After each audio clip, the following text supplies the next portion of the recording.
Subscribe to Storylab. Now, let's begin this one. Richard Burke hadn't fired a weapon in anger for 3 years, but his hands still remembered. They remembered the weight of a rifle, the controlled breathing before a shot, the split-second calculations that meant the difference between mission success and body bags. Now, those same hands gripped a coffee mug in his modest kitchen in Prescott, Arizona, watching the desert sun paint the mountains gold while his wife Maria finished her morning routine upstairs. 16 years with Delta Force had left its mark. The scars were there, some visible, most not. A knife wound across his ribs from Kandahar. Shrapnel fragments still embedded in his left shoulder from a firefight outside Mosul. But the deeper scars, the ones that made him wake at 0300 with his hand reaching for a pistol that wasn't there, those were harder to explain to civilians.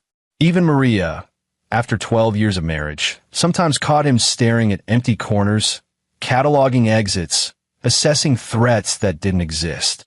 His phone buzzed. Unknown number. Richard's jaw tightened as he answered.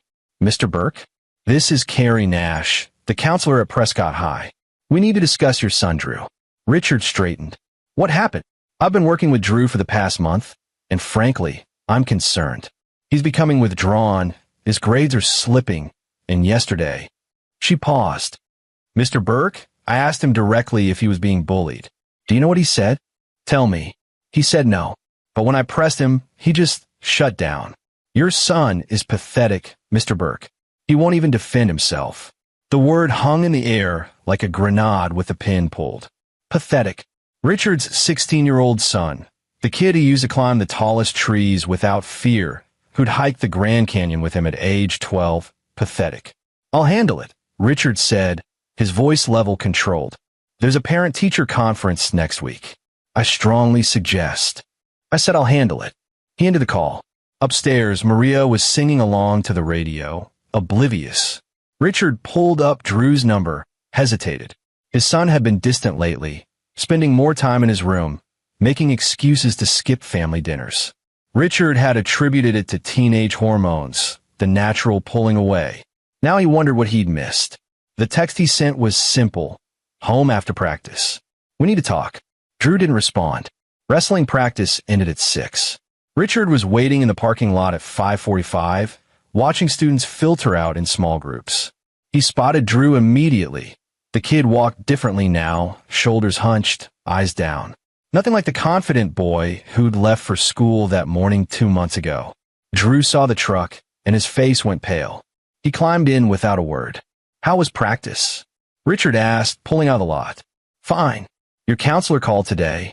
Drew's hands clenched in his lap. She had no right. She said you're being bullied, that you won't defend yourself. I'm handling it, Dad. Richard pulled into a gas station and parked. He turned to face his son fully. Look at me. Drew's left, I was healing, the yellowed remnants of a bruise Richard had noticed last week. He bought the story about a hard takedown during practice. Now, studying his son's face in the harsh fluorescent light, he saw other signs. A split lip that hadn't quite healed. Defensive wounds on the knuckles. The telltale marks of someone who'd been in multiple fights. Boo, Richard asked quietly. Dad, please. I'm dealing with it. Drew. Who? His son's resolve cracked. It's just, there's these guys on the team. Zachary Gill, Morris Braun, Lowell Washburn, and Andrew Nielsen. They're seniors. They think because I made varsity as a sophomore, I'm trying to take their spots. They hit you. It's wrestling. Guys get rough sometimes. During practice or outside of it, Drew's silence was answer enough. Richard's mind was already working, processing. For opponents. Seniors so bigger, stronger. His son was skilled. Drew had placed 3rd at regionals last year, but skill meant nothing against numbers and surprise. When did this start? 2 months ago, after I pinned Lowell in practice. Coach Tucker laughed about it, and Lowell didn't take it well. Tucker, that's your coach. Yeah, Scott Tucker. He's been coaching at Prescott for like 15 years. His brothers all wrestled there too. It's like a legacy thing. Richard filed the information away. Legacy, brotherhood, pack mentality. He'd seen it before in different contexts. Tribal fighters in Afghanistan who moved as extended family units. Gangs in South America built on blood ties. They protected their own, even when their own were wrong. What happened to your face last week? Drew looked out the window. Coach had me demonstrate a new throw. Told Zachary to resist at full strength. He did. I hit the mat hard, caught an elbow on the way down. Accident. And the counselor? She saw me after. Made me talk to her. I told her it was fine. Richard started the truck. It's not fine. Dad, you can't. I'm not going to do anything. Yet. But you're going to tell me everything. Every incident, every word, every threat. And then we're going to figure this out together. By the time they got home, Richard had a timeline. The bullying had started subtle. Equipment hidden, water bottles emptied, Drew's wrestling shoes going missing before matches. When he complained to Coach Tucker, the coach had told him to toughen up. The physical intimidation came next. Hard throws in practice. Accidents that left bruises. Then last week, the four seniors had cornered Drew in the locker room after everyone else had left. They said if I didn't quit the team, they'd make me quit, Drew said, staring at his hands. I told them I wasn't quitting. So they made an example. What does that mean? Drew pulled up his shirt. Richard's training kept his expression neutral, but inside, something cold and familiar awakened. His son's ribs were a canvas of purple and yellow bruises. Boot prints from the look of it. They'd kicked him while he was down. Why didn't you tell me? Because I knew what you'd do, Dad. You go all Delta Force on them. I can handle this myself. By taking a beating, by being smart, by being better than them. Richard recognized his own words coming back to him. All those talks about choosing battles wisely, about not letting anger dictate actions. His son had been listening, just maybe learning the wrong lesson. There's a tournament Saturday, Drew said. Regional qualifiers. All four of them are competing. If I can beat them on the mat, fair and square, they'll have to back off. And if you can't, Drew's silence spoke volumes. Richard made dinner while Drew did homework. Maria came home at 7, exhausted from her double shift at the hospital. She was an ER nurse, had seen enough violence to recognize its aftermath. Her eyes went immediately to Richard's face. What happened? Drew's having trouble at school. What kind of trouble? The kind we need to fix. Later, after Drew had gone to bed, Richard showed Maria the photos he'd made their son take of the bruises. She held the phone with shaking hands, tears streaming silently down her face. Those boys did this, and their coach enabled it. We call the police. We press charges. And what happens then? Richard asked gently. Drew becomes the kid who couldn't fight his own battles. The snitch. The target gets bigger. So what do you suggest? Let it continue. No. Richard pulled up his laptop, began typing. We handle it the right way. The smart way. He found Scott Tucker's coaching profile first. 15 years at Prescott High. 3 state championships, 2 runner-up finishes. The photo showed a man in his early 40s, thick-necked and mean-eyed, wearing a whistle like a badge of honor. The bio mentioned his 5 brothers, all former wrestlers, all still living in Prescott. A local dynasty built on violence and intimidation. Richard researched deeper. Found old newspaper articles about the Tucker brothers' glory days. Scott, Wesley, Ismael, Samuel, George, and Nelson Tucker. 6 brothers who dominated Arizona high school wrestling in the 90s.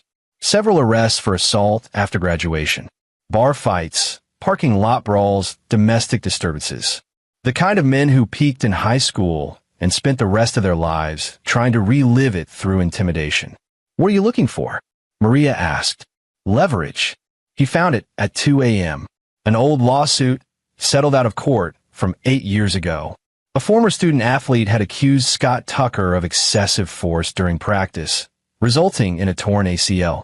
The school district had paid out $60,000 to make it go away, with Tucker receiving a formal reprimand that apparently meant nothing. This wasn't the first time. It was just the first time someone had fought back legally. Richard wondered how many other kids had suffered in silence. How many parents had been too intimidated or too trusting to question the great Coach Tucker. He thought about Drew's face, the bruises, the defeat in his son's eyes. Then he started planning. Thursday morning, Richard drove Drew to school but didn't leave. He waited in the parking lot, watching. Practice didn't start until 3:30, but he wanted to see the environment, understand the terrain. At lunch, he walked into the school like he belonged there, visitor badge from the front office clipped to his jacket. The wrestling room was empty, but the walls told stories. Photos of championship teams going back decades. Trophy cases. And there, prominently displayed, a photo of the Tucker brothers in their prime, wearing Prescott singlets, holding up their state championship plaque from 1996. "Can I help you?" Richard turned. Scott Tucker stood in the doorway, every bit as intimidating as his photo suggested. 6'2", probably 240, with the cauliflower ears and broken nose of a lifetime grappler. He looked Richard up and down with barely concealed contempt. Richard Burke, Drew's father, the sophomore. Tucker's tone made it clear what he thought of sophomores on his varsity team. "Something I can do for you. Just wanted to see where my son trains. We're in a tight ship here. Drew's a talented kid, but talent without discipline is nothing. I'm teaching him discipline. By having your seniors use him as a punching bag?" Tucker's expression didn't change. "Wrestling is a contact sport, Mr. Burke. Boys get banged up. Builds character. 4-on-1 isn't wrestling. It's assault. Careful with accusations, Mr. Burke. Unless you saw something specific." Tucker stepped closer, using his size for intimidation. It might have worked on a civilian. Richard had stared down warlords and cartel enforcers. A high school wrestling coach didn't even register. "I saw my son's ribs. Like I said, contact sport. If Drew can't handle it, maybe he should consider a different activity. Chess club, perhaps." Richard smiled. It wasn't a friendly smile. "He'll be at the tournament Saturday. Regional qualifiers. Good competition. Let's hope he doesn't embarrass himself. I'll be there too, watching." Tucker's eyes narrowed. "Parents are welcome. We run a clean program." "I'm sure you do, Coach." Richard left before Tucker could respond. He'd seen enough. The man was a bully, protected by his position and his reputation, enabled by a school district that valued winning over student safety. He'd built his little kingdom on intimidation, and he wasn't going to give it up because one parent complained. That evening, Richard made calls. Not to the school board or the police. To old contacts, men who'd served with him in places that didn't officially exist, doing things that couldn't be officially acknowledged. Michael Burke answered on the third ring. "Rich? That really you? Need a favor, Mike. Name it. You still doing private security? Consulting mostly? What? I need surveillance equipment. The good stuff. And maybe some technical assistance." Michael was quiet for a moment. "This operational? Personal. My son's in trouble. Say no more. I'll be there tomorrow." The second call was to Donnie Bauer's father, Timothy. Donnie was Drew's only real friend on the wrestling team, a junior who'd been kind when others weren't. Timothy Bowers had served in the Marines, understood the code. "Tim, it's Richard Burke." "Rich, how's civilian life treating you?" "It's complicated. Listen, I need to ask you something about the wrestling program." By midnight, Richard had confirmation. 3 other parents had noticed their sons coming home injured, withdrawn, different. All had been told it was part of the sport. All had trusted Coach Tucker because of his reputation. And all of their sons had quit wrestling within months, unable to handle the training intensity. Drew was just the latest victim, but he'd be the last. Saturday morning arrived with clear skies and cold desert air. The regional qualifiers were being held at a high school in Phoenix, 90 miles away. Richard rode with Maria and Drew in silence, his mind running through scenarios, contingencies, backup plans. In the back of the truck, carefully concealed, was equipment Michael had delivered yesterday. Surveillance cameras disguised as phone chargers, recording devices, a few other tools that might come in handy. The gymnasium was packed, hundreds of wrestlers from across the state, coaches shouting instructions, parents filling the bleachers. Richard spotted Scott Tucker immediately, surrounded by his 4 senior wrestlers like a general with his troops. Zachary Gill, Morris Braun, Lowell Washburn, and Andrew Nielsen, all wearing matching warm-ups, all looking confident bordering on cocky. Drew saw them too. His jaw tightened, but he said nothing, just headed to the weigh-in area. Richard found a seat in the bleachers where he had a clear view of the mats and began setting up his equipment. To anyone watching, he was just a father recording his son's tournament. In reality, he was documenting everything, every interaction, Every coaching decision, every moment that would later prove useful. The tournament began. Drew's first match was against a wrestler from Tucson, evenly matched. Richard watched his son move with the grace and technique he'd learned over years of training. The discipline Richard himself had instilled during early morning runs and workout sessions. Drew won by decision, nothing flashy but solid. Coach Tucker barely acknowledged the victory. The four seniors won their first matches too, all by pins or technical falls. They were good. Richard could see that. But they were also arrogant, showboating, playing to the crowd. The kind of fighters who won through aggression and intimidation rather than true skill. Between rounds, Richard moved through the crowd, gathering intelligence. He overheard Coach Tucker talking with his brothers, who'd shown up to watch. The 6 Tucker men stood in a cluster near the concession stand, loud and dominating, owning the space like it was theirs by right. "Kid's gonna get destroyed in the semis," Wesley Tucker said, laughing. "Zachary's facing him next round." "Shouldn't even be here," Scott agreed. "Sophomore punk. Want us to have a word with Daddy." Samuel Tucker cracked his knuckles. "Make sure he understands how things work. Not here. Too many witnesses. But after," Scott grinned. "We'll see how tough the old soldier is." Richard kept walking, his face neutral, but his mind was racing. They were planning something. Good. Let them plan. He'd be ready. Drew's semifinal match against Zachary Gill was scheduled for 2 p.m. Richard made sure he had a perfect camera angle. What happened next needed to be documented precisely. The match started hard. Zachary outweighed Drew by 15 pounds and used every ounce of it, muscling his son around the mat with aggressive throws and holds. Legal but brutal. Drew fought back with technique, slipping holds, countering, staying defensive. The first period ended tied. During the break, Richard watched Coach Tucker whispering to Zachary. Whatever he said made the senior wrestler's eyes go hard. The second period began. 30 seconds in, Zachary shot for a double leg takedown. Drew sprawled, defended, started to counter, and Zachary drove his shoulder directly into Drew's nose with a sickening crunch. Blood sprayed across the mat. The referee stopped the match immediately, calling for medical. Drew stumbled backward, hands clutching his face, blood streaming between his fingers. Richard was moving before Maria could stop him, down the bleachers, across the floor to where his son stood swaying. The paramedic was already there, tilting Drew's head back, checking the damage. "Broken," the paramedic said. "Needs to get to an ER." "No," Drew mumbled through the blood. "Match isn't over. I can't continue." "Son, your nose is—" "I can't continue." The referee looked uncertain. Coach Tucker materialized beside them, all false concern. "Drew, buddy, maybe you should—" "Get away from my son," Richard said quietly. Tucker's eyes met Richard's. "Now hold on." "I said, get away." Something in Richard's voice, something from 16 years of operations in the darkest corners of the world, made Tucker step back instinctively. The coach covered it with bluster. "This is a tournament environment, Mr. Burke. I'm just concerned for Drew's." "Your concern is noted." And rejected. Richard turned to Drew. "Can you continue?" His son's eyes were watering from the pain, but behind the tears was something Richard recognized. Determination. Refusal to quit. The same stubbornness that had carried Richard through SEER school, through missions that should have killed him, through dark nights when giving up would have been easier.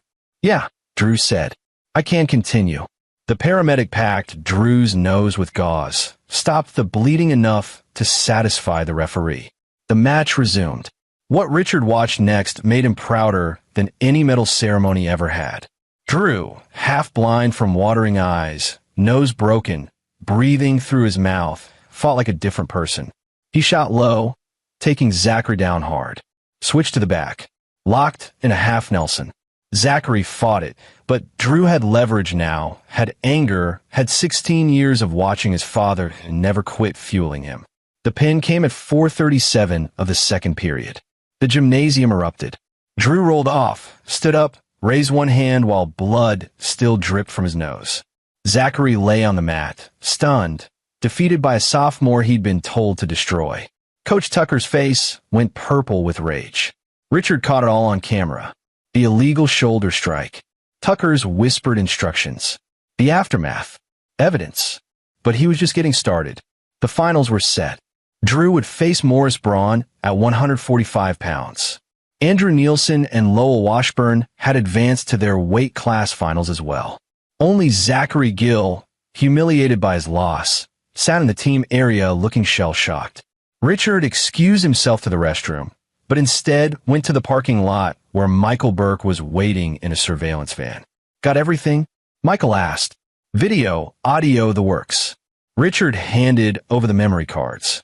How fast can you process it? Give me 2 hours. I'll have a full compilation. That's some nasty coaching right there, Rich. The shoulder strike was deliberate as hell. I need more than that. I need proof of pattern. The other incidents, the past complaints, everything that shows this isn't isolated. Already on it. Hacked the school district server last night. Don't look at me like that. You know what they did to your kid. Found internal memos, incident reports that were buried, complaints that were never followed up on. Tucker's been running this scam for years. Can you tie it together? By tonight, I'll have a package that would make any DA salivate. Question is, what are you planning to do with it? Richard looked back at the gymnasium. First, I'm going to make sure those boys never hurt another kid. Then I'm going to make sure their coach joins them. And the brothers? They're planning to jump me in the parking lot after the tournament. Michael raised an eyebrow. You want backup? No, I want you recording. Every angle, every moment.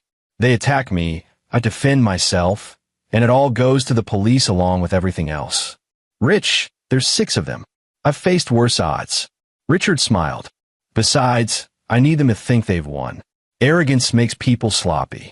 Drew's final match against Morris Braun was brutal. With his nose already broken, Drew fought defensively, using technique over power. But Morris was strong and motivated. Coach Tucker had clearly told him what would happen if he lost to a sophomore. The match went the full 3 periods. Drew lost by decision, but he'd gone the distance against a senior who outweighed him by 20 pounds, who'd been wrestling since elementary school, who had every advantage except heart. After the match, Drew stood at center mat, raised his hand in respect to his opponent, and walked off with his head high. Second place at regionals as a sophomore was an incredible achievement. Coach Tucker didn't see it that way. Richard watched the coach berate Morris in the team area, loud enough to be heard. You let a sophomore take you to decision? You're lucky you didn't embarrass us completely. Andrew Nielsen and Lowell Washburn won their finals, but the team atmosphere was poisoned. Zachary sat alone, still in shock from his loss. Morris looked ready to cry. Drew stood apart from them all, isolated but unbroken. The tournament ended at 6. Richard watched the Tucker brothers converge, saw Scott gesturing toward the parking lot, saw them laughing and talking in low voices while their eyes tracked Richard's movements. Time to go, Richard told Maria and Drew. Head straight to the truck. Don't stop, don't talk to anyone. Dad, what are you? Trust me. Just go. They left. Richard waited 5 minutes, then walked out into the parking lot alone. The desert sun was setting, painting everything in shades of orange and red. The lot was emptying, most families heading home. Richard walked toward his truck slowly, deliberately, giving the Tuckers time to make their move. They came from 3 directions. Scott Tucker in front, blocking the path. Wesley and Ismail from the left, Samuel and George from the right, Nelson from behind. Classic envelopment tactic. They'd done this before. Mr. Burke, Scott said, that means smile playing across his face. We need to have a conversation about respect. I'm listening. See, you disrespected me today. In my tournament, in front of my team. Question my coaching in front of parents. Scott stepped closer. That's not how things work here. I've been coaching for 15 years. I've built a program. And some washed-up soldier isn't going to come in and undermine that. Washed up. Richard smiled. Is that what you think? What's an old soldier going to do? Wesley Tucker laughed. File a complaint? Call the principal. The 6 brothers spread out, forming a loose circle. Richard noted positions, distances, angles of attack. Wesley had a slight limp, old wrestling injury, probably. George favored his right side. Nelson was the biggest, but moved slow. Samuel had his hands in his pockets, likely concealing brass knuckles or similar. Ismail kept glancing toward the gymnasium, nervous, the weak link. "I'll tell you what I'm going to do," Richard said calmly. "I'm going to give you one chance to walk away. Go home. Leave my son alone. Find a new career, maybe one where you don't abuse children." Scott Tucker laughed. Wrong answer. He threw the first punch. Richard had been expecting it, had seen the shoulder telegraph, the weight shift. He slipped it easily, redirected the momentum, and drove his elbow into Scott's solar plexus. The coach folded, gasping. The other 5 rushed in. What happened next lasted 90 seconds. To Richard, it felt like the muscle memory took over. Every move or reaction drilled by thousands of hours of close-quarters combat training. Wesley came from the left. Richard caught his arm, hyperextended the elbow, swept the leg. Wesley went down screaming. Samuel tried to sucker punch him with what were indeed brass knuckles. Richard blocked with his forearm. It would bruise, but that was evidence, and drove a palm strike into Samuel's throat. The big man staggered back, choking. George and Nelson tried to grapple him together. Wrong move. Richard went low, hooked George's ankle, levered him backward into Nelson. They went down in a tangle of limbs. Richard stomped on George's knee. Not hard enough to break, but hard enough to make sure he stayed down, and drove his heel into Nelson's gut. Ismail, seeing his brothers falling, pulled a knife. This was the moment Michael's cameras needed to catch. Richard let Ismail get close, let him commit to the attack, then disarmed him with a simple wrist lock and sent the knife skittering across the pavement. Ismail's wrist snapped with an audible crack. Scott Tucker was back up, wheezing but enraged. "You son of a..."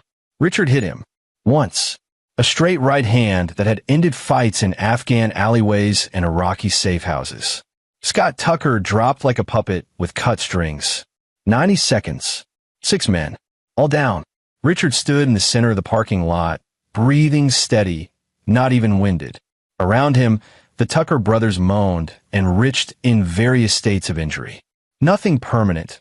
Richard had been careful about that, but enough to require hospitalization and enough to make them think twice before jumping a stranger. Sirens wailed in the distance. Someone had called the cops. Good. Richard pulled out his phone. Dial Michael. You get everything? Every frame. That was... Jesus, Rich. That was like watching a surgical procedure. Send it to the police. All of it. The tournament footage, the coaching abuse, the parking lot attack. Everything. Already compiling it. You're going to be tied up for a while with statements. I know. Worth it. The police arrived. Ambulances close behind. Richard stood with his hands visible, completely cooperative. He showed them the knife Ismail had pulled, the brass knuckles Samuel had dropped. Explained calmly that 6 men had attacked him, that he'd defended himself, that everything was on camera. The cops separated them, took statements. More cops arrived, then detectives. Richard's story never wavered because it was the truth. 6 men attacked him. He defended himself. Camera footage would confirm everything. By midnight, he was free to go. The Tucker brothers were all at the hospital, broken wrist, dislocated elbow, concussion, bruised windpipe, damaged knee, internal bruising. All non-life-threatening. All justified self-defense. The detectives had watched the footage Michael provided, had seen the tournament abuse, had read the compiled evidence of years of coaching violations. Mr. Burke, the lead detective, said before Richard left, I've been a cop for 20 years. I've never seen someone handle 6 attackers that efficiently. Where'd you learn that? Delta Force. 16 years. The detective nodded slowly. Well, for what it's worth, those Tucker boys have been a problem around here for decades. Maybe you did us all a favor. I just defended myself, officer. Sure you did. The detective almost smiled. Your son okay? He will be. Richard drove home through the desert night, past saguaro cacti, standing sentinel against star-filled skies. He thought about Drew's face after the tournament, the pride mixed with concern. Thought about Maria's tight hug when she'd heard he was safe. Thought about the Tucker brothers in their hospital beds, finally facing consequences for their actions. It wasn't over yet. There would be lawsuits, probably. School board meetings. Media attention. But the foundation was laid. Evidence compiled. Truth documented. Sometimes justice needed a push. Monday morning, Drew didn't want to go to school. Everyone's going to know what happened. What you did. What I did was defend myself against 6 men who attacked me. What you did was compete with a broken nose and place second at regionals. Nothing to be ashamed of there. Coach Tucker is on administrative leave pending investigation. The school board had an emergency meeting last night. Apparently, when presented with video evidence of coaching abuse and a pattern of complaints they'd ignored, they decided to take action. Drew's eyes widened. What? Richard handed him the newspaper. The headline read, "Wrestling coach suspended after violent parking lot attack." The article detailed the assault on a parent, but it also mentioned the ongoing investigation into coaching practices, the history of complaints, the lawsuit from 8 years ago. Dad, did you plan all this? I planned to protect my son. Everything else was just being prepared for likely scenarios. You're kind of scary sometimes. Good. So are the people who try to hurt you. Richard put a hand on Drew's shoulder. Go to school. Hold your head high. You are in second place at regionals. That's your story. What happened to the Tuckers is theirs. School was different that day. Donnie Bowers greeted Drew like a hero. Other wrestlers, the ones who'd stayed quiet while the seniors bullied, suddenly found their voices and their consciences. They'd seen it happen, they admitted. They'd been too scared to speak up. But the most surprising moment came in the hallway. Zachary Gill, face still bruised, approached Drew carefully. Hey. Drew tensed, ready for confrontation. I just wanted to say, that was a good match on Saturday. You earned that pin. Thanks. And I'm sorry. For everything. For what we did in the locker room, for how we treated you. Zachary looked genuinely ashamed. Coach Tucker, you made it seem like that's just how things worked. But watching your dad take on 6 guys to protect you, I don't know, made me think about what kind of man I want to be. It wasn't absolution. Wasn't enough to undo the damage. But it was a start. The school board meeting was Wednesday night. Richard attended with Maria, sat in the front row while they discussed the findings of their accelerated investigation. Michael's evidence package had been thorough, too thorough to ignore. Scott Tucker was terminated immediately with cause, forfeiting his pension. The school district issued a formal apology to Drew and to the families of other students who'd been abused under Tucker's coaching. They announced new oversight protocols, mandatory reporting requirements, and a zero-tolerance policy for coaching misconduct. The Tucker brothers faced criminal charges, assault with a deadly weapon for Ismail, assault for the others. Their lawyer tried to argue self-defense, but the video footage was damning. 6 men surrounding one, weapons drawn. The DA was pushing for maximum sentences. Friday, Richard got a call from Timothy Bowers. Rich, there's something you should know. 3 other parents have come forward with stories about the wrestling program. Kids who quit because of the abuse. One of them is talking to a lawyer about a civil suit against the school district. Good. They should. There's more. The Arizona High School Wrestling Association is reviewing Prescott's entire program. They might strip the school's championships, ban them from competition for a year. Tucker built his legacy on abuse and intimidation. If it all comes down, that's justice. You really did a number on those boys, you know? Samuel Tucker's telling people his windpipe still feels crushed. George is in a knee brace. Ismail might need surgery on his wrist. Richard felt no sympathy. They attacked me. I defended myself. I know. I'm not judging. Hell, half the town thinks you're a hero. But Rich, be careful. The Tuckers have friends. Not everyone's happy about how this played out. Let them be unhappy. Saturday morning, exactly 1 week after the tournament, Richard took Drew hiking in the mountains outside Prescott. They didn't talk much, just walked the trails they'd walked 100 times before, the desert landscape familiar and peaceful. At the summit, overlooking the valley, Drew finally broke the silence. I couldn't have done it without you. At the tournament. In the parking lot. Any of it. You did the hard part. You stood up, kept fighting, didn't quit. I just dealt with the aftermath.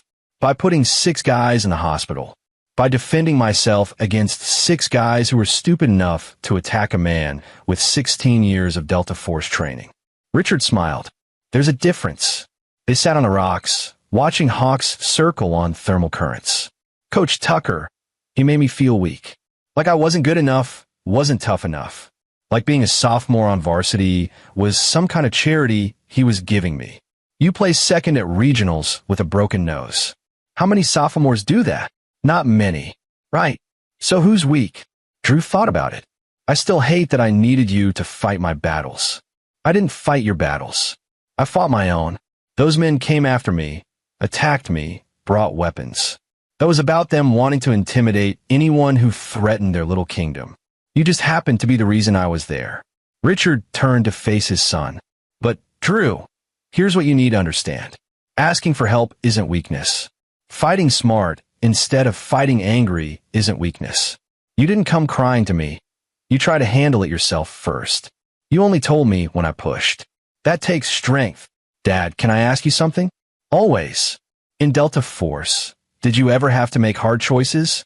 Like, choices where someone got hurt? Richard was quiet for a long moment, watching the valley below. Yeah, more times than I can count. How did you know you were making the right choice? You never know for sure. You assess the situation, weigh the options, pick the path that accomplishes the mission with minimum collateral damage. And then you live with the consequences. What if you picked wrong? Then you learn, adapt, and do better next time. Richard put his arm around his son's shoulders. But Drew, what happened here wasn't a hard choice. Bad men were hurting you and other kids. The system that was supposed to protect you was failing. So I fixed it. The only thing I regret is that it took so long for you to tell me. I won't make that mistake again. Good, because I've still got plenty of fight left in me. They hiked back down as the sun hit its zenith, the desert heat shimmering off the rocks. At the trailhead, Richard's phone buzzed. Detective Morrison, the lead investigator from Saturday night. Mr. Burke, thought you want to know. The DA is filing formal charges against all 6 Tucker brothers. With the weapons enhancement and the conspiracy angle, they're looking at serious time. Good. There's something else. We've been getting calls from parents all week. Turns out the wrestling program wasn't the only place the Tuckers operated. They've been running protection rackets on local businesses, intimidating people who cross them. Your parking lot takedown gave a lot of folks courage to speak up. I just defended myself, detective. Sure you did. And in doing so, you broke up a criminal enterprise that's been operating for 20 years. The feds are even getting involved. Racketeering charges might be coming. After he hung up, Drew looked at his father with new understanding. You knew this would happen, didn't you? That once people saw the Tuckers could be beaten, they'd come forward. I hope. That's why you let them attack you in the parking lot. You could have avoided it, could have gotten in your truck and driven away. But you stayed. You let them come. Because you knew someone was recording and you knew the video would destroy them. Richard didn't confirm or deny. Sometimes the best defense is letting your enemy attack first. Makes everything that follows justified. 2 months later, the landscape had changed. Scott Tucker pled guilty to multiple counts of child endangerment and assault. He received 5 years in prison, with requirements to register as a violent offender upon release. His coaching career was over. The 5 Tucker brothers who'd attacked Richard faced trial. With Michael's video evidence, their defense crumbled. Wesley, Samuel, and George took plea deals, 2 years each, with restraining orders preventing them from contact with Richard or his family. Ismael and Nelson, who'd brought weapons, received 5 years each. The civil suits were still pending, but the school district's insurance company was already negotiating settlements. Prescott High's wrestling program was suspended for a year, their state championships vacated. A new coach would be hired with strict oversight. But the biggest change was in Drew himself. He'd returned to wrestling with a new coach, a woman named Patricia Chun who'd wrestled at the college level and understood that toughness didn't mean abuse. Under her guidance, Drew flourished. He trained harder, fought smarter, and carried himself with confidence earned through adversity. At the state championships in February, Drew placed 4th in his weight class, a remarkable achievement for a sophomore. More importantly, he did it clean, with technique and heart, no intimidation required. Richard watched from the stands, Maria beside him, proud in a way that had nothing to do with combat or victory. This was different. This was watching his son become the man he was meant to be. After the tournament, as they loaded gear into the truck, Drew said, "Thanks for not letting me quit. You weren't going to quit. You're too stubborn. I get it from you. Probably. They drove home through the desert night, the same route they'd taken after the regional qualifiers, but everything had changed. The silence was comfortable now, father and son who'd faced something ugly together and come out stronger.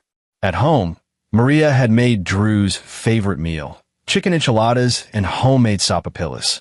They ate as a family, talking and laughing, the trauma of the past months fading into memory without being forgotten.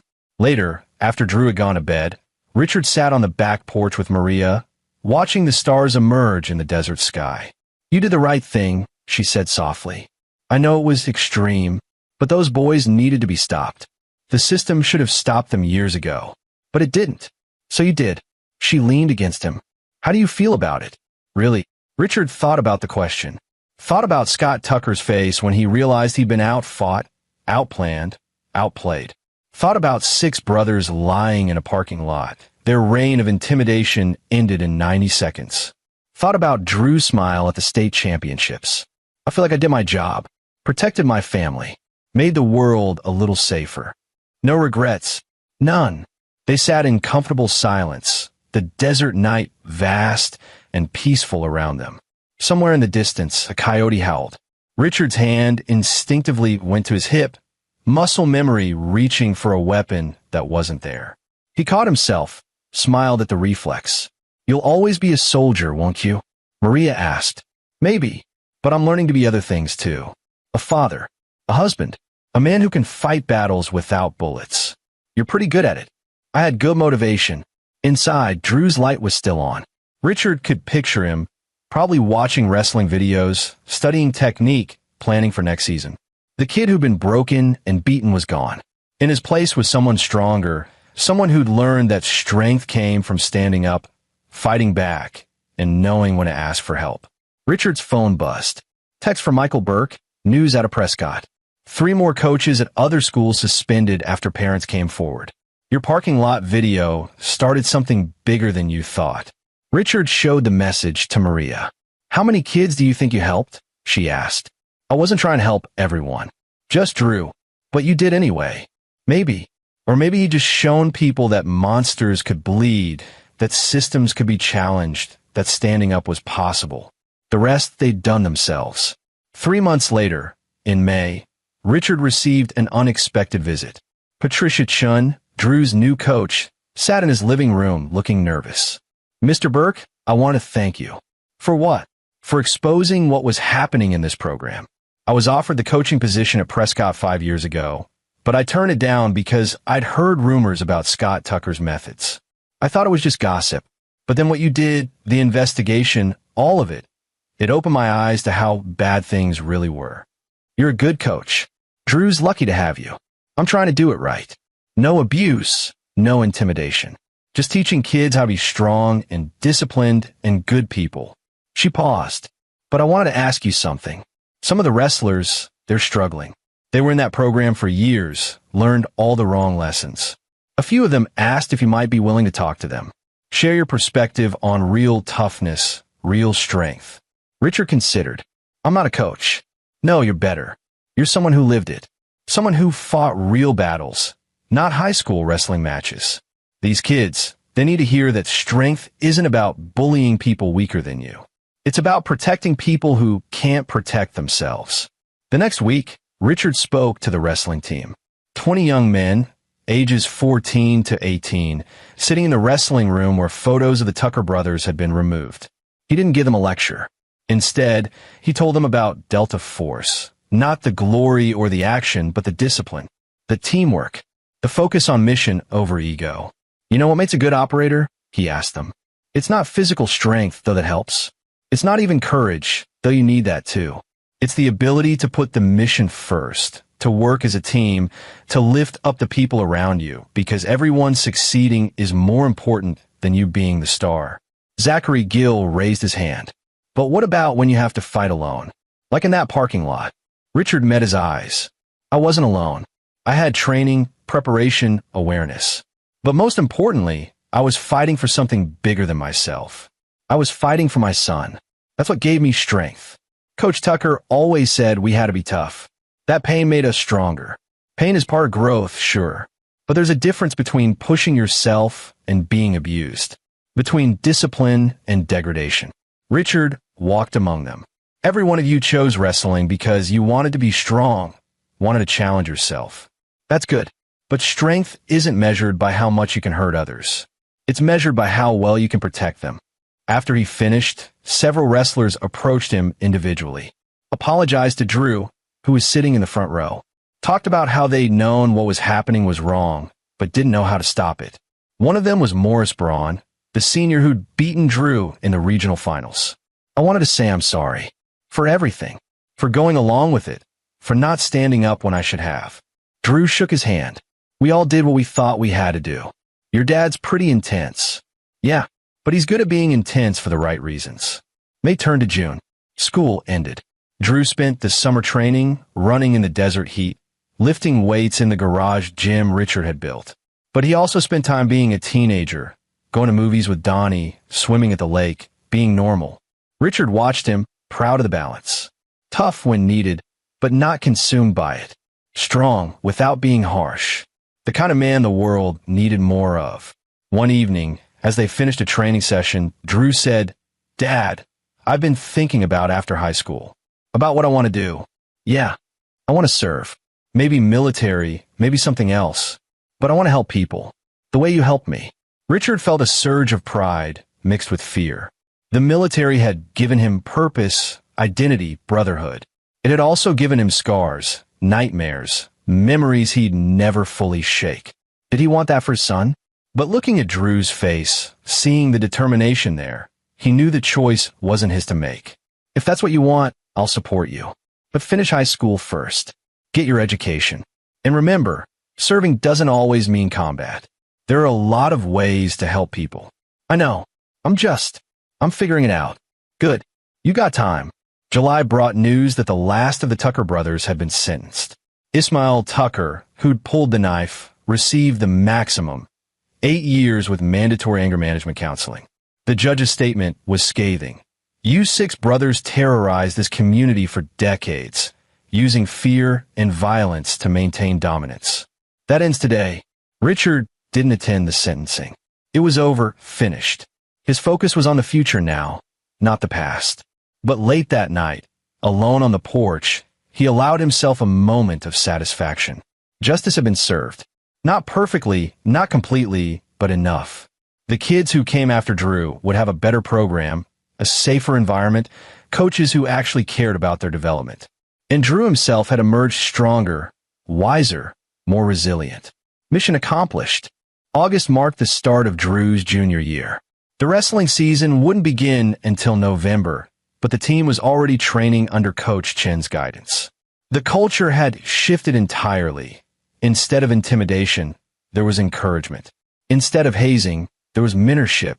The seniors, many of whom had been victims themselves under Tucker's regime, made it their mission to ensure freshmen felt welcome. Drew had become a leader without trying. Other wrestlers looked up to him, asked his advice, respected his experience. He'd survived something terrible and come out better for it. One Saturday morning in September, Richard was working on his truck when a car pulled up. He didn't recognize it, immediately went on alert. But the man who stepped out had his hands visible, posture non-threatening. "Mr. Burke? My name is James Chun. I'm Patricia's husband." Richard relaxed slightly. "What can I do for you? I want to talk to you about something. My wife told me what you did, how you handled the Tucker situation. And I have a similar problem." Over coffee, James explained. He ran a small construction business in Prescott. For the past 2 years, the Tucker brothers, before their incarceration, had been extorting him for protection money. When he'd refused to pay, they'd vandalized his equipment, intimidated his workers, cost him contracts. I never reported it because I was scared. They knew where I lived, where my kids went to school. But after what you did, after seeing them in prison, I started documenting everything. I have evidence of the extortion, the vandalism, all of it. Take it to the police, Richard said. To Detective Morrison specifically. He'll take you seriously. I did. They're building a RICO case against the Tuckers. Federal prosecutors, the whole thing. But there are others, Mr. Burke. Other people the Tuckers victimized who are still too scared to come forward. What are you asking me? I'm asking if you'd be willing to help. Not with violence, James added quickly. Just with your presence. Maybe if people saw that someone stood up to the Tuckers and won, they'd find the courage to tell their own stories. Richard thought about it. Thought about the responsibility that came with being the man who'd taken down the Tucker dynasty. Part of him wanted to refuse, to say his fight was over, his mission complete. But another part, the part that had spent 16 years protecting the innocent from the evil, couldn't walk away. I'll do what I can. Over the next month, Richard attended community meetings, listened to stories from business owners who'd been extorted, families who'd been threatened, individuals who'd been assaulted. He didn't have to say much. His presence was enough, proof that standing up was possible, that bullies could be beaten. By October, 15 more people had come forward with evidence against the Tucker brothers and their associates. The federal RICO case grew stronger. Prosecutors talked about a conspiracy that had operated for nearly 2 decades, affecting hundreds of lives. And through it all, Drew wrestled, practiced, competed, improved. His junior season started strong. 3 tournament wins in the first month, a ranking in the top 5 at his weight class statewide. The night before the regional qualifiers, exactly 1 year after the incident that changed everything, Richard and Drew sat in the garage, wrapping hand tape, preparing gear. You nervous? Richard asked. A little, but not like last year. What's different? Drew thought about it. Last year, I was wrestling because I thought I had to prove something. To Coach Tucker, to the seniors, to myself. This year, I'm wrestling because I love it, because it challenges me, because I choose to. That's the right reason. I learned it from you. You didn't fight the Tuckers because you had to. You fought them because it was the right thing to do, because you chose to protect me. Best decision I ever made. The regional qualifiers were held in Phoenix again. Same gymnasium, same mats. But everything else was different. Coach Chun led a team that supported each other, celebrated victories together, lifted each other up after losses. Drew won his bracket decisively, earning a spot at the state championships. No broken nose this time. No parking lot confrontations. Just clean competition and earned success. In the stands, Richard watched with Maria beside him, feeling something he hadn't felt in years. Peace. Not the absence of conflict, but the presence of balance. He'd found a way to reconcile his warrior past with his civilian present, to use his skills to protect rather than destroy. After the tournament, as they drove home through the desert night, Drew asked, Dad, do you think the Tuckers learned anything from all this? I think they learned that actions have consequences. Whether they truly changed, that's on them. What about us? What do we learn? Richard considered the question. We learned that standing up to bullies is possible. That systems can be fixed when people demand better. That strength is about protection, not domination. He glanced at his son, and I learned that I raised a pretty incredible kid. Drew smiled. Mom might have had something to do with that too. Your mom had everything to do with it. I just provided the tactical support. They laughed, the tension of the past year finally breaking. Ahead, the lights of Prescott glowed against the dark desert sky. Home, safety, family. In February, Drew placed second at the state championships, losing in the finals by a single point in a match that went to overtime. He took the loss with grace, shook his opponent's hand, thanked his coach and teammates. Richard met him outside the locker room. Hell of a match. I gave it everything. I know you did. I'm proud of you, even though I lost. Especially because you lost with dignity. There's no shame in giving your best and coming up short. The shame is in not trying at all. The federal trial of the Tucker brothers began in March. Richard was called to testify about the parking lot attack. He answered questions calmly, methodically, describing events without emotion or embellishment. The video footage spoke for itself. The defense tried to paint him as a vigilante, a trained killer who'd used excessive force. But the jury saw the same thing everyone else did. 6 men attacking one, weapons drawn, clear intent to harm. Richard's response had been proportional and controlled. All 6 Tucker brothers were convicted on multiple counts. With their prior assault convictions and the new RICO charges, they were looking at decades in federal prison. Outside the courthouse, reporters tried to interview Richard. He declined, made a brief statement. Justice was served. I hope everyone affected by the Tucker brothers' actions can now move forward and heal. That night, safe at home with Maria and Drew, Richard felt the weight lift. It was truly over. The Tuckers were gone, the program was reformed, and the community was safer. But more importantly, his family was whole. Spring turned to summer. Drew trained for his senior season, worked a part-time job at a local gym, spent time with friends. He was happy, genuinely, visibly happy. The weight he'd carried, the fear and shame from being bullied, had transformed into confidence and purpose. One evening in July, Richard and Drew hiked up Thumb Butte, one of their favorite trails. At the summit, overlooking the valley, Drew said, "I've been thinking a lot about what happened last year. Yeah, I used to think I was weak for not handling it myself, for needing you to step in. But I realize now that wasn't weakness. Knowing when to ask for help, trusting someone to have your back, that's its own kind of strength. Took me years to learn that lesson. You figured it out at 16. You taught me, not just last year, but my whole life. The way you are with Mom, how you handle problems, how you stay calm under pressure. I watched and learned." Richard felt his throat tighten with emotion. "You're going to be a better man than I ever was. I'm going to try to be as good. That's the goal." They sat in comfortable silence, watching the sun set over the desert. Father and son, warrior and student, bound by blood and battle and love. "Dad, can I tell you something?" "Always. I forgive them. Zachary, Morris, Lowell, Andrew. Even Coach Tucker and his brothers. I don't forget what they did, but I forgive them. Because holding on to that anger, it was hurting me more than them." Richard looked at his son with new respect. "That takes more courage than any fight I've ever been in. You taught me that too. When you didn't kill them in the parking lot. When you defended yourself, but didn't go further than necessary. You showed me that revenge isn't the same as justice, and justice isn't the same as cruelty. When did you get so wise?" I had a good teacher. August brought Drew's senior year. He was team captain now, leading by example, mentoring younger wrestlers the way he wished he'd been mentored. The program thrived under Coach Chen's guidance. 3 state qualifiers, 2 top 10 finishes, and most importantly, a culture of respect and support. Richard attended every match, every tournament, every practice he could. Not hovering, not interfering, just being present. Being the father Drew deserved.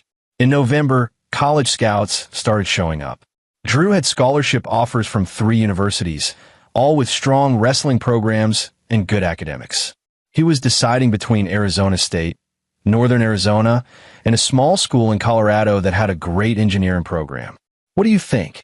Drew asked Richard one evening, spreading the offer letters on the kitchen table. "What do you want to study? Engineering, maybe? Or physical therapy? Something where I can help people." "Then pick the school with the best program for that. Wrestling will end eventually. Your education lasts forever." Drew chose the Colorado school. Smaller class sizes, strong academics, and a wrestling coach who reminded him of Patricia Chen. It felt right. The state championships in February were Drew's last high school tournament. He won, dominated his bracket, pinned his way through the finals, stood on the podium with a gold medal while Richard and Maria cheered from the stands. After the ceremony, Drew found Richard in the parking lot. "We did it. You did it. I just watched." "No, Dad. We did it together. You saved me when I needed saving. Then you taught me how to save myself. This medal, it's as much yours as mine." Richard hugged his son, not caring who saw, not caring about showing emotion.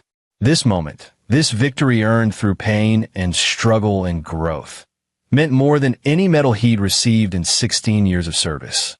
"I'm proud of you, Drew. More than you'll ever know." "I know, Dad. And I'm proud of you too." Graduation came in May. Drew Burke walked across the stage with a 3.8 GPA, a state wrestling championship, and a full scholarship to college. He'd overcome bullying, trauma, and physical assault to become exactly who he was meant to be. In the audience, Richard watched with Maria's hand in his. He thought about the journey that had brought them here. The counselor's call that started everything. The broken nose, the parking lot, the trials and the healing. It had been worth it. Every moment, every risk, every consequence. Because his son was safe. His son was strong. His son was whole. Mission accomplished. The final chapter of this story came not in a gymnasium or a parking lot, but in a quiet moment 3 months later. Richard was working in the garage when Detective Morrison stopped by unannounced. "Mr. Burke, got a minute?" "Always." "Coffee?" "Sure." They sat on the back porch, watching clouds drift across the Arizona sky. "I wanted to update you on the Tucker case," Morrison said. All 6 brothers pled out to avoid trial. Scott Tucker got 20 years. The others got between 10 and 15. With good behavior, they'll be old men before they see freedom. "Good. But that's not why I'm here." Morrison pulled out a folder. "This is from the federal prosecutors. They wanted me to give it to you personally." Richard opened it. Inside were letters, dozens of them, from business owners who'd been extorted, from families who'd been intimidated, from former students who'd been abused, all thanking him for giving them the courage to come forward, for showing them that standing up was possible. "There's more," Morrison continued. "The Arizona Wrestling Association is implementing new safety protocols across the state. Mandatory coaching certifications, abuse prevention training, independent oversight. They're calling it the Burke Protocols." Richard looked up sharply. "I didn't do this for recognition." "I know, but you changed an entire system, Rich. Not just in Prescott, but statewide.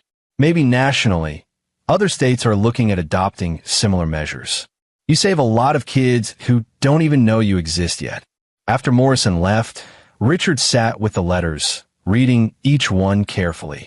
Stories of courage found, voices reclaimed, lives rebuilt. All because he'd refused to let his son suffer in silence. Maria found him there an hour later, the letters spread around him. "You okay?" "Yeah, just processing." She read a few of the letters, tears streaming down her face. "You're a hero to these people. I'm just a father who protected his son. You're both. That's what makes you special." That evening, the Burke family had dinner together, Richard, Maria, and Drew, home from college for the summer. They talked about classes, wrestling, Maria's new position at the hospital. Normal conversation for a normal family. Except they weren't quite normal anymore. They were a family that had faced darkness and won. That had stood up to bullies and systems and violence, and emerged stronger. After dinner, Richard and Drew walked out to the garage. The wrestling mats were rolled up in the corner. Drew had outgrown them, moved on to college training facilities. But Richard had kept them, a reminder of where they'd been. "Dad, I need to tell you something." "What's up?" "I've been talking to a recruiter. For the Army." Richard's heart clenched. "You don't have to follow in my footsteps." "I know, but I want to serve. Maybe not Delta Force, maybe not combat. But I want to use what you taught me to help people. The discipline, the focus, the willingness to stand up for others. That came from you, and I want to pay it forward. It's a hard life, Drew. It takes things from you that you can't get back. I know. You showed me the scars, told me the truth. But you also showed me the honor in it. The purpose. I need to find my own path, but I want it to be one that matters." Richard studied his son. 18 years old, 6 feet tall, 175 pounds of muscle and determination. Not a boy anymore. A man, making his own choices, ready to face his own battles. "If this is what you want, I'll support you. But promise me something. Anything. Promise me you'll remember that strength isn't about dominating others. It's about protecting them. That the true warrior fights to end conflict, not perpetuate it. I promise." They shook hands, then hugged. Richard felt the weight of the moment. His son, stepping into the world, carrying lessons learned through pain and triumph. Later that night, alone with Maria, Richard reflected on everything that had happened. 2 years ago, he'd been a retired operator struggling to find purpose in civilian life. Now he was a father who'd saved his son, a man who'd changed a system, a warrior who'd found peace. "Any regrets?" Maria asked, reading his mind like she always did. "None. You. Only that it took so long for Drew to tell us what was happening. But we can't change the past. We can only move forward." Forward sounds good. They sat together in the darkness, listening to the desert night. Somewhere in the house, Drew was packing for his return to college. In a few months, he'd make his decision about the military. But tonight, he was just their son, safe under their roof, whole and healthy. Richard thought about the Tucker brothers in their prison cells, about the kids who'd been saved by his actions, about the systems that had been reformed. He thought about justice and revenge and the fine line between them. But mostly, he thought about Drew's smile that afternoon, the pure joy on his son's face when they'd wrestled in the garage like they used to when Drew was little. Before the bullying, before the violence, before everything changed. That's what this had all been about. Protecting that joy, preserving his son's future, making sure Drew could become the man he was meant to be. Mission accomplished. And as Richard Burke drifted off to sleep, his wife in his arms, his son safe down the hall, he felt something he hadn't felt since leaving Delta Force. Complete peace. The kind that only comes from fighting the right battles for the right reasons and winning decisively. His war was over. Drew's life was just beginning. And that was exactly how it should be. This is where our story comes to an end. Share your thoughts in the comments section. Thanks for your precious time. If you enjoyed this story, then please make sure you subscribe to this channel. That would help me a lot. Click on the video you see on the screen, and I will see you there.